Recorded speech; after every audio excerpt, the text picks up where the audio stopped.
जी बाबा, त हाणे असां जेको पहिरियां पढ़ियोसीं उहो पढ़ियोसीं डिस्प्लेसमेंट ट्रांसफॉर्मेशन इक्वेशन। हाणे असां पढ़ंदासीं यानी कि वेलासिटी ट्रांसफॉर्मेशन इक्वेशन। हाणे वेलासिटी कीअं थींदी जेकॾहिं असां वठूं था जस्ट लाइक दिस, असां जेकॾहिं x prime is equal to x minus v t, ठीकु आहे, हीअ असां वठूं था। हाणे इहा आहे displacement what, displacement transformation equation.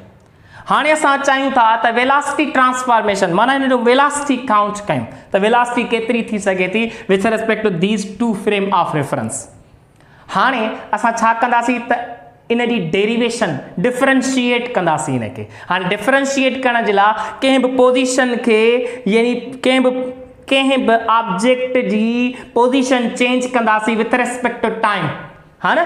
जीअं असां पढ़ंदा आहियूं velocity displacement upon time is called velocity, ठीक है। Rate of change of displacement is known as what, velocity.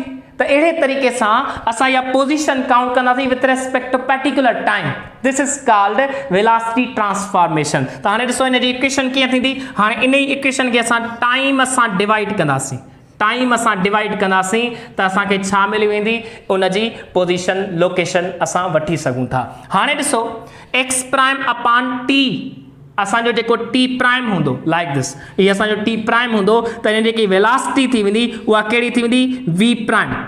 Clear, X upon माना displacement upon time is called velocity, prime आ त prime जी निशानी is equal to what, X upon T, this is called V. हाणे हिन जे लाइ T T में cancel, हाणे हीअ बि वी साॻी हीअ वी साॻी, इन जे करे असां इनखे सिंबलाइज़ था कयूं लाइक दिस। हिते मां लिखी थो छॾियां त v is equal to u था वठूं फॉर दिस। हिन जे लाइ असां जेकी वी बचे थी इहा असां छा था वठूं, यू सिंबल करे था वठूं, ठीकु आहे। हाणे ही असांजी छा आहे, इहा असांजी इक्वेशन आहे for what, velocity transformation equation. हाणे हिन खे ई असां छा चवंदा आहियूं, वेलासिटी एडिशन लॉ, यानी कि वेलासिटी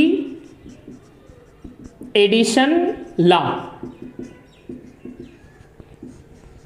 जॾहिं बि असां रिलेटिव मोशन वठंदासीं, रिलेटिव वेलासिटी वठंदा आहियूं, असां ही इक्वेशन यूज़ कंदा आहियूं, ठीकु आहे। त हाणे इनखे असां रीअरेंज कयूं त जेकॾहिं ही, हाणे हिनखे थोरो सम्झिजो, ही आहे छा, what is this v prime, हीअ कहिड़ी वेलासिटी आहे ऐं हीअ असांजी कहिड़ी वेलासिटी आहे ऐं हीअ असांजी कहिड़ी वेलासिटी आहे। तव्हांखे ख़बर आहे त जेका प्राइम सिंबल असां यूज़ था कयूं उहो मूविंग फ्रेम जे लाइ, छा जे लाइ, मूविंग फ्रेम जे लाइ। हाणे हिते जेको इन जो मतिलबु आहे त हीअ जेकी वेलासिटी हूंदी for moving plane, moving frame जे लाइ। हाणे असां हिते लिखंदासीं त हीअ जेकी वेलासिटी आहे, this velocity for what, a velocity of frame of reference या a velocity of plane, a velocity of plane measured by moving observer, moving observer.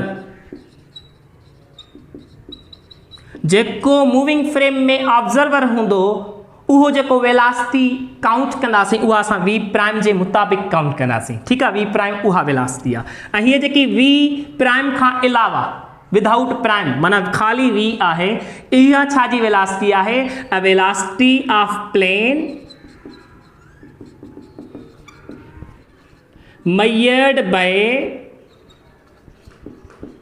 Rest observer, rest observer, ठीकु आहे। जेको रेस्ट असांजो रेस्ट में जेको moving frame ऐं जेको असांजो रेस्ट में फ्रेम ऑफ रेफरेंस आहे उन जे मुताबिक़ जेका मैयर थींदी यानी कि वेलासिटी उहा वी थींदी ऐं जेको मूविंग फ्रेम ऑफ रेफरेंस आहे उन मूविंग फ्रेम ऑफ रेफरेंस में जेको ऑब्जर्वर ऑब्जर्व कंदो कंहिं ऑब्जेक्ट जी वेलासिटी उहा वी प्राइम सां। What is this u, this u is called moving observer जी, मूविंग ऑब्जर्वर यानी मूविंग ऑब्जेक्ट। जेको बि असां मूविंग ऑब्जेक्ट कंसीडर कंदासीं या मूविंग ऑब्जर्वर कंसीडर कंदासीं उन जी स्पीड यानी वेलासिटी जो वैल्यू असां यू सां शो कंदा आहियूं। क्लियर, त हीअ तव्हांखे नोट थियल हुजे, अॻिते हली असां हिनखे सम्झूं था त वेलासिटी एडिशन लॉ किथे कीअं यूज़ थींदो आहे। क्लियर, नोट कयो, शाबाश जी बाबा। हाणे ॾिसो अव्हां जे अॻियां वेलासिटी एडिशन लॉ जे हवाले सां एग्ज़ाम्पल्स आहिनि, एग्ज़ाम्पल्स आहिनि मैग्नीट्यूड ऐं डायरेक्शन के मुताबिक, ठीक है। हाणे according to velocity addition law v prime is equal to v minus u। इन इक्वेशन के मुताबिक इन ट्रांसफॉर्मेशन इक्वेशन के मुताबिक असां मैग्नीट्यूड मालूम कंदासीं। ॾिसजो कीअं थो थिए। हाणे ही ॿ कार्स आहिनि। हिकिड़ी कार आहे जंहिंजी स्पीड आहे 2 मीटर पर सेकंड, ॿी कार आहे जंहिंजी स्पीड आहे 4 मीटर पर सेकंड। एग्जाम्पल आहे, को वैल्यू तव्हां बि यानी कि सिलेक्ट करे सघो था। हाणे हीअ जेकी 2 मीटर पर सेकंड सां इहा जेकॾहिं वञे थी, हीअ 4 मीटर पर सेकंड जे हिसाब सां, इहो जेको कार में जेको ऑब्जर्वर आहे इहो हिन कार खे जेकी 2 मीटर पर सेकंड जे रफ़्तार सां वञे थी, इहो हिनखे ऑब्जर्व करे त ही छा यानी ऑब्जर्वेशन जी रिज़ल्ट हासिल कंदो, ही छा यानी कि एक्सपीरियंस कंदो त हीअ जेकी कार आहे, ही जेको ऑब्जर्वर हूंदो त हीअ जेकी कार आहे इहा 2 मीटर पर सेकंड मूंखां पोइते पई थी वञे, बैक पई थी वञे, पोइते। अंडरस्टूड आहे ही 2 जे हिसाब सां, 4 जे हिसाब सां, त ही 4 वारी वधीक वेंदी। त ही ऑब्जर्वर छा ऑब्जर्व कंदो त हीअ जेकी 2 मीटर पर सेकंड जे हिसाब सां यानी कार मूव करे रही आहे, या मूंखे पोइते पई थी वञे, ऑपोजिट में पोइते पई थी वञे 2 मीटर पर सेकंड जे हिसाब सां। हाणे असां इहा ई इक्वेशन अप्लाई करे ॾिसूं त वाक़ई ॾिसूं जवाब इहो अचे थो। हाणे ॾिसो, जेकॾहिं v प्राइम जे हिसाब सां माना मूविंग ऑब्जर्वर जे हिसाब सां इहा रिज़ल्ट वठणी आहे। ज़हन में रखो, ही जेको यानी कि हिते कार आहे इनखे असां यानी कि रेस्ट वारे प्लेन जे मुताबिक़ कंसीडर कयो आहे। ठीकु आहे, माना कार त वञी रही आहे लेकिन हिकिड़ो ऑब्जर्वर आहे जेको ऑब्जर्व थो करे रेस्ट जे हिसाब सां। ठीकु आहे, रेस्ट माण्हू बीठो आहे, उहो माण्हू बीठल यानी काउंट थो करे त हिकिड़ी कार वञी रही आहे 2 मीटर पर सेकंड जे हिसाब सां। ऐं ही वरी हिकिड़ी ॿी कार आहे, उन में माण्हू वेठो आहे, उहो माण्हू हिनखे ऑब्जर्व करणु थो चाहे। ठीकु आहे, त उन जे हिन जे मुताबिक़ हिन जी रिज़ल्ट छा थींदी, रेस्ट वारे जे मुताबिक़ न, मूविंग वारे जे मुताबिक़। त ॾिसो, ही आहे v prime is equal to v minus u। हाणे मूंखे ॿुधायो व्हाट इज़ v। हाणे इहा वेलोसिटी जे मुताबिक़ छा आहे, यानी कि हिन ऑब्जर्वर जे मुताबिक़ थींदी वेलोसिटी, त हिन जे मुताबिक़ हिन जी वेलोसिटी छा थींदी, हिन जे मुताबिक़ हिन जी वेलोसिटी छा थींदी। क्लियर। हाणे ॾिसो, v इहो जेको रेस्ट फ्रेम जे मुताबिक़ हिन जी वेलोसिटी केतिरी आहे, 2 मीटर पर सेकंड, 2 मीटर पर सेकंड माइनस फार्मूले वारी। हाणे what is u, u is moving जेको ऑब्जेक्ट हूंदो या मूविंग ऑब्जर्वर हूंदो। लाज़िमी आहे ही जेको मूविंग ऑब्जर्वर आहे हिन कार में वेठो आहे, जेतिरी कार जी स्पीड ओतिरी मूविंग ऑब्जर्वर जी स्पीड। त कार जी केतिरी आहे 4 मीटर पर सेकंड, त हिते 4 मीटर पर सेकंड आहे, त 2 माइनस 4 आहे, माइनस जे 4 जे मुताबिक़ 2, त हिते जवाब ईंदो 2 लेकिन माइनस में माना 2 मीटर पर सेकंड। हाणे ॾिसो, v प्राइम जे मुताबिक़ रिज़ल्ट छा थी अचे, हिन जी रिज़ल्ट छा थी अचे हिन जे मुताबिक़, त ही एक्सपीरियंस कंदो त जेकी हीअ कार आहे या मूंखां पोइते वञी रहिया, ही जेको ऑब्जर्व कंदो, ॾिसो -2 मीटर पर सेकंड जे हिसाब सां ईंदो। ईअं ई जेकॾहिं तव्हां हिन जो इनवर्स कंदो त जवाब तव्हांखे प्लस पॉजिटिव। जेकॾहिं इनवर्स जो मतिलबु आहे रेस्ट फ्रेम वारे जे मुताबिक़ तव्हां हीअ इक्वेशन अप्लाई कयो, v is equal to what, v prime plus u। जेकॾहिं हीअ तव्हां इक्वेशन हीअं अप्लाई कयो हिन रेस्ट वारे फ्रेम जे मुताबिक़, त हिन जी स्पीड छा ईंदव, +2 ईंदव। ठीकु आहे, त ईअं तव्हां अप्लाई करे ॾिसिजो। हाणे अॻियां ॾिसो, डायरेक्शन जे मुताबिक़, डायरेक्शन जे मुताबिक़ त जेको मींहुं वसी रहियो आहे उहो हीअं वसी रहियो आहे। ठीकु आहे, हाणे हिकिड़ो ऑब्जर्वर आहे रेस्ट में बीठो आहे, इहो ऑब्जर्व थो करे त बरसाति हीअं यानी कि वसी रही आहे, हीअं बीठो आहे, मींहुं वसी रहियो आहे हीअं। क्लियर। हाणे इहो असां कॉन्सेप्ट रेस्ट वारे जे हिसाब सां न, हाणे मूविंग वारे जे हिसाब सां, को साइकिल ते थो अचे या तेज़ भॼे थो। ठीकु आहे, तेज़ भॼे थो। हाणे इते वेलोसिटी एडिशन वारी इक्वेशन अप्लाई कयो, लेकिन इते छा ज्योमेट्रिकल डायरेक्शन जे मुताबिक़ वठंदासीं, geometrical head to tail rule जे मुताबिक़ वठंदासीं, हेड टू टेल रूल। हाणे उहो ॾिसो, v prime is equal to v minus u। हाणे इन इक्वेशन जे मुताबिक़ असां वठंदासीं head to tail rule geometrical direction जे मुताबिक़। हाणे ॾिसो, डायरेक्शन जे मुताबिक़ वठंदासीं। हाणे ॾिसो, जेकॾहिं असां यानी काउंट कयूं हिन जे मुताबिक़, ही v रेस्ट वारे फ्रेम जे मुताबिक़ छा थो लॻे त जेकी रेन आहे उहा कीअं थी अचे हेठि, सिधो डायरेक्शन में डाउनवर्ड थी अचे। हाणे इहो डाउनवर्ड वारो डायरेक्शन असां हेठि कंसीडर था कयूं, सही आहे।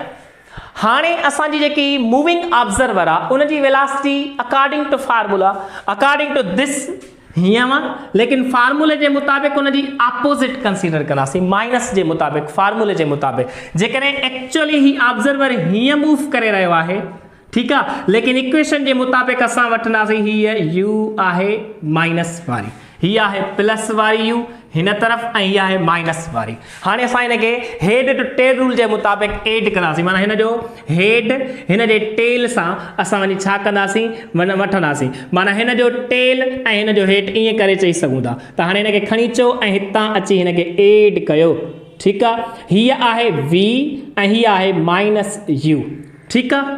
हाणे इन जो रिज़ल्टेंट कढो, तव्हांखे ख़बर आहे त यानी टेल टेल सां वठंदा आहियूं ऐं हेड हेड सां वठंदा आहियूं, this is called V prime जे मुताबिक़ रिज़ल्टेंट। हाणे हिन वी प्राइम जे मुताबिक़ माना हे जेको मूविंग ऑब्जर्वर आहे उहो फील कंदो, एक्सपीरियंस कंदो त जेका बरसाति हीअं अची रही रेस्ट वारे जे हिसाब सां, त मूविंग वारे जे हिसाब सां कीअं ईंदी, हीअं हीअं हीअं हीअं ईंदी, हीअं लाइक दिस। ॾिसो ही रिज़ल्टेंट हीअं वा, क्लियर।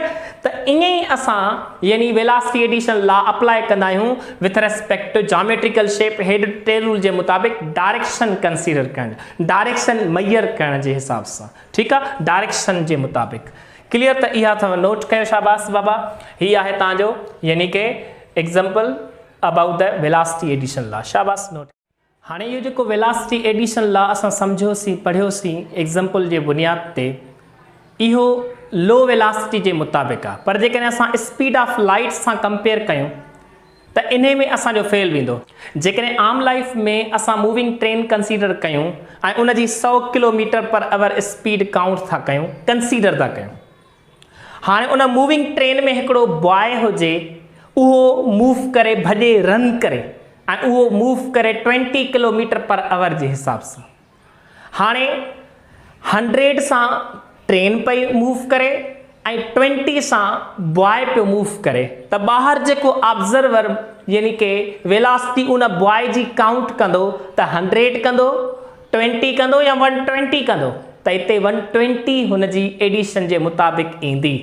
जीअं तव्हां हिकिड़ी मूवी यानी कि हिकिड़ी तव्हां मूवी ॾिठी हूंदी शाहरुख खान जी यानी चेन्नई एक्सप्रेस, उन में जॾहिं शाहरुख खान मूव कंदो आहे त जेको ॿाहिरां असांखे ऑब्जर्वेशन मिलंदी आहे त असांखे ईअं एक्सपीरियंस थींदो आहे, फील थींदो आहे त जेको शाहरुख खान पाण हीरो जेको आहे उहो यानी कि ट्रेन खां बि तेज़ थो मूव करे, ट्रेन खां बि तेज़, हालांकि हूंदो हुन ट्रेन में आहे।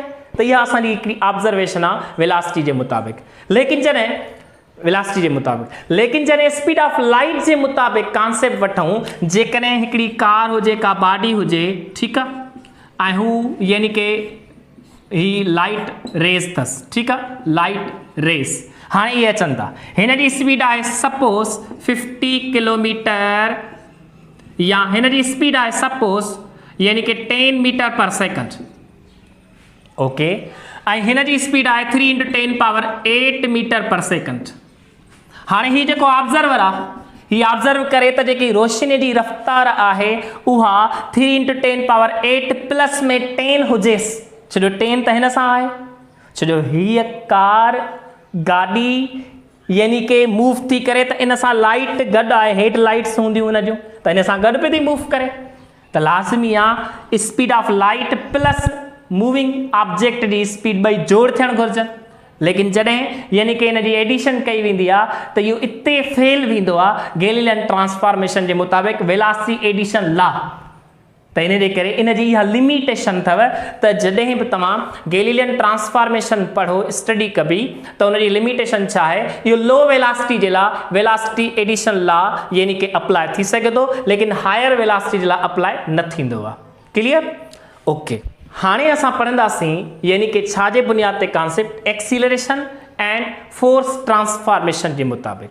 असांखे ख़बर आहे त असां ॿिनि frame of reference, inertial frame of reference में यानी कि डिस्प्लेसमेंट मैयर पिया कयूं, वेलासिटी मैयर था कयूं। हाणे असां एक्सीलरेशन जो वैल्यू था मालूम करणु चाहियूं, ठीकु आहे, ऐं फोर्स जो। हाणे वेलासिटी जे मुताबिक़ छा हुयो, v prime is equal to v minus u, या असां हिनखे रीअरेंज कयूं v is equal to v prime plus u। हाणे जेकॾहिं असां एक्सीलरेशन जे मुताबिक़ वठूं त तव्हांखे ख़बर आहे त एक्सीलरेशन छा हूंदी आहे, rate of change of velocity, माना change in velocity with respect to time. हाँ जेकर इन्हें के असां वठूं हीअं v2 माइनस v1 अपान में t2 minus t1 is equal to what acceleration. हाँ जेकर असां इहो मूविंग फ्रेम ऐं रेस्ट वारे फ्रेम जे मुताबिक़ वठूं त कीअं काउंट कंदासीं। जेकर असां वेलोसिटी एडिशन लॉ जे मुताबिक़ वठूं त पोइ ही थींदो v यानी कि असांजो छा v2 prime is equal to v2 plus u। ठीक आहे, this is the first equation. ऐं जेकर असां हीअं वठूं यानी कि v1 prime is equal to v1 plus u। हाँ हीअ थी वई असांजी सेकेंड इक्वेशन। हाँ फर्स्ट ऐं सेकेंड के जेकॾहिं असां सबट्रैक्ट कयूं, सबट्रैक्ट कंदासीं त u हेॾां वारो u पाण में छा थी वेंदा, कैंसिल थी वेंदा। हाणे प्राइम वारा प्राइम सां ऐं असांजा जेके वन यानी कि असांजा छा आहिनि रेस्ट वारो फ्रेम जेको आहे ही मूविंग फ्रेम जे हिसाब सां ऐं असांजो छा जे हिसाब सां रेस्ट फ्रेम जे हिसाब सां त पोइ असांजो छा थी वेंदो, ही जेके असां मूविंग फ्रेम जे हिसाब सां वठूं त v2 prime minus v1 prime थींदो इज इक्वल टू यानी कि v2 माइनस v1 थी वेंदो।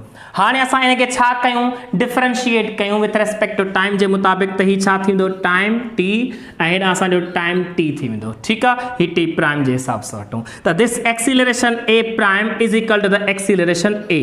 हाणे इन जो मतिलबु छा आहे, इन जो मतिलबु इहो आहे, इन जो मतिलबु छा आहे त जेको असांजी एक्सीलरेशन जेकॾहिं मूविंग फ्रेम ऑफ रेफरेंस में जेतिरो बि एक्सीलरेशन जो वैल्यू ईंदो ओतिरो ई रिज़ल्ट कंहिं में ईंदी, असांजे रेस्ट वारे फ्रेम में। इन जो मतिलबु आहे त असांजा जेके न्यूटन जा लॉस आहिनि, मूविंग फ्रेम हुजे चाहे रेस्ट वारो फ्रेम हुजे यानी इनर्शियल फ्रेम्स हुजनि त उन्हनि में रिज़ल्ट सेम ईंदी। क्लियर? अहिड़े ई तरीक़े सां जेकॾहिं एक्सीलरेशन सेम आहे त पोइ फोर्स बि छा हूंदा, सेम ईंदा। ठीक है, माना ही असां ईअं लिखी सघूं था ma prime is equal to the ma। This is the concept. हाणे इन जो कंक्लूजन छा आहे उहो असां डिस्कस करे था वठूं मेन पॉइंट्स जे मुताबिक़। जी बाबा, हाणे ॾिसो कंक्लूजन गैलीलियन ट्रांसफॉर्मेशन जो छा निकितो। मेन पॉइंट्स आहिनि according to Galilean transformation time is absolute quantity. Galilean transformation के मुताबिक टाइम बिन फ्रेम ऑफ रेफरेंस यानी इनर्शियल में चेंज न थींदो आहे। टाइम साॻियो ई उन इवेंट जे लाइ काउंट ऐं मैयर थींदो आहे। क्लियर? लेकिन but according to theory of relativity time is relative, time is not absolute, time is relative. Clear? The observers in all inertial frames of reference would agree on the magnitude and direction of force independent of the relative velocities of the reference frame। इन मतलब आता Galilean transformation के मुताबिक force जो value या यानी कि Newton law के मुताबिक यानी कि न्यूटन लॉस के मुताबिक फोर्स जो वैल्यू मैग्नीट्यूड हुजे या डायरेक्शन हुजे कहिड़े भी फ्रेम ऑफ रेफरेंस में वठूं जवाब ते को फर्क न पवंदो। यानी कहिड़ो फ्रेम ऑफ रेफरेंस हुजे फ्रेम ऑफ रेफरेंस का इंडिपेंडेंट आहे, चाहे वो यानी कि रेस्ट वारो फ्रेम हुजे चाहे असांजो मूविंग वारो फ्रेम हुजे यानी इनर्शियल के मुताबिक, लेकिन फोर्स जे वैल्यू ते को फर्क न पवंदो, डायरेक्शन हुजे चाहे मैग्नीट्यूड हुजे। ठीक है, okay. All the Newton's laws of motion remain the same under the Galilean transformation. जी असां सवेर डिस्कस कईसीं त वाक़िफ़ जेके मोशन जा लॉस आहिनि न्यूटन जे मुताबिक़ उहे उन्हनि जी जेकी रिज़ल्ट ईंदी उहा सेम ईंदी, यानी ॿिन्ही फ्रेम ऑफ रेफरेंस जे लाइ, चाहे उहो रेस्ट वारो हुजे चाहे मोशन वारो। क्लियर? हाणे अॻियां ॾिसो according to Galilean transformation we can not observe और determine that which observer is at rest और व्हिच इज इन मोशन। माना असां प्रिडिक्ट नथा करे सघूं, ऑब्जर्व नथा करे सघूं अकॉर्डिंग टू गैलीलियन ट्रांसफॉर्मेशन त कहिड़ो ऑब्जेक्ट रेस्ट में आहे ऐं कहिड़ो मूविंग आहे, छो रिज़ल्ट ॿिन्ही छा थी अचे, सेम थी अचे। Clear? Galilean transformation is failed to explain electromagnetic phenomena. यानी कि जेकॾहिं असां आम वेलोसिटीज़ ते था अचूं त उते त वेलोसिटी एडिशन लॉ अची थो वञे, लिमिट यानी कि असांजी जेकी आहे गैलीलियन ट्रांसफॉर्मेशन उते असांजी इंफॉर्मेशन सही वाज़े तरीक़े सां मेजरमेंट्स ॾिए थो। लेकिन जॾहिं इलेक्ट्रिक फील्ड, मैग्नेटिक फील्ड इन बुनियाद ते जॾहिं असां अचूं था यानी इन्हनि जी जॾहिं वेलासिटीज़ जी कंपेरिज़न कयूं था ऐं उते असां गैलीलियन ट्रांसफॉर्मेशन अप्लाई था कयूं त उते फेल थी थो वञे, उते एक्सप्लेनेशन नथी मिले, वेलासिटी एडिशन फेल थी थो वञे ऐं खोड़ सारा पहलू फेल थी था वञनि यानी न्यूटन्स जा लॉज़ बि उते वैलिड नथा थियनि। इन बुनियाद ते असांजी इते गैलीलियन ट्रांसफॉर्मेशन छा थी थिए, फेल थी थिए, माना उन जी लिमिट आहे सर्टेन आम यानी कि जेके ऑर्डिनरी वेलासिटीज़ आहिनि उन्हनि जे लाइ असांजी गैलीलियन ट्रांसफॉर्मेशन आहे, लेकिन हाई वेलासिटीज़ जे लाइ अप्लाई न थींदो आहे। क्लियर? हाँ, this short coming is resolved in the theory of relativity. ये जो भी शॉर्ट कमिंग आयूं यानी कि गैलीलियन ट्रांसफॉर्मेशन के मुताबिक इलेक्ट्रोमैग्नेटिक फिनोमेना के मुताबिक फेल थो वने, इते असांजी जेकी थ्योरी ऑफ रिलेटिविटी है इन सॼी यानी कि माना कंट्रावर्सी जेकी थी ही यानी कि इनके कंफ्यूजन के दूर कयो कंहिं theory of relativity by the Einstein. ठीक है, सो ही बाबा नोट करे वठो, इंशाल्लाह अॻियां असां यानी कि हिन जो ॿियो हिस्सो जेको आहे ट्रांसफॉर्मेशन जो लोरेंस ट्रांसफॉर्मेशन यानी थ्योरी ऑफ रिलेटिविटी के मुताबिक रिलेटिविस्टिक फैक्टर के मुताबिक असां पढ़ंदासीं, डिस्कस कंदासीं। शाबाश, नोट करे वठो, स्क्रीनशॉट करे वठो। शाबाश।